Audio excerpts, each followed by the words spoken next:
Good afternoon. I'm Heidi Connect in the TV6 newsroom with your on-the-go headlines for Tuesday, January 21st.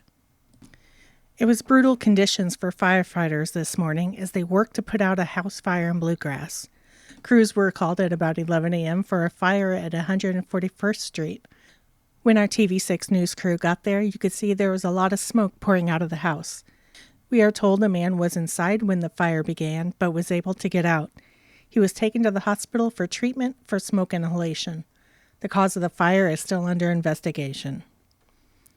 We are still waiting to learn the identity of a person found dead inside a home that burned to the ground in Sterling. The fire broke out Sunday afternoon at 5000 Mill Street. When firefighters arrived, they tried several times to get inside, but the flames were too intense. However, a tip led them back to the scene yesterday, where they found one person dead. An autopsy is being done on the victim today. We hope to learn more about their identity. The cause of the fire is still under investigation. A family escaped a fire in extreme cold, but their home is destroyed. According to the Walnut Fire Department chief, more than a dozen agencies came when called to the fire in Harmon, Illinois, about 12 miles southeast of Sterling, in rural Lee County. Chief Robert Miller said the cause was an accidental fire in the chimney. When crews arrived, they saw fire pouring out of the roof and the chimney, and when the chimney collapsed, firefighters called for a mayday.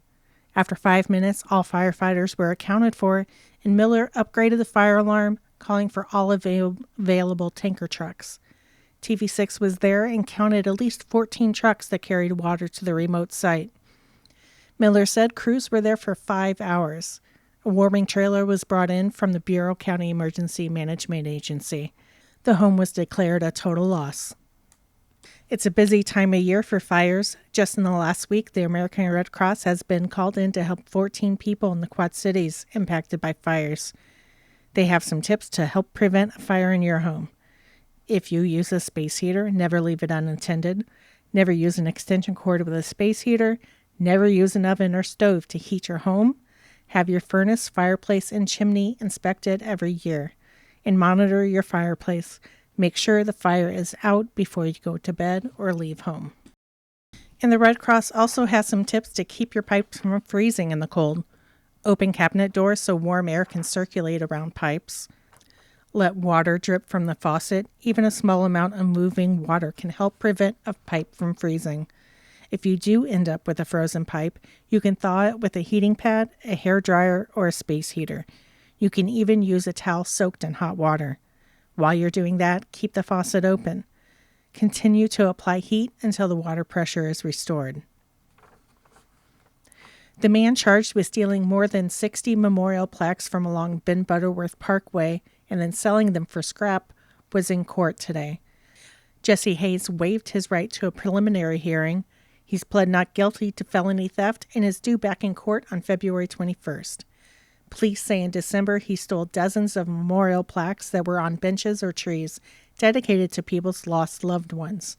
The city is working to identify who they belong to so they can get them replaced. Now a look at weather in the Quad Cities area. First alert day is in effect until 6 a.m. Wednesday for dangerous wind chills. We've arrived at day 3 of our Arctic blast, and that will be reflected in temperatures struggling into the single digits and wind chills down to 20 to 30 below zero. Conditions will begin to turn the corner tonight with increasing cloudiness and winds shifting out of the south. We'll see a gradual rise in temperatures heading into Wednesday. Look for mostly cloudy skies, along with a slight chance for light snow showers during the day, with highs on either side of the 30-degree mark. Expect scattered clouds and some sunshine with highs rising into the 30s by the weekend. Stay up to date with the weather team by downloading the KWQC First Alert weather app.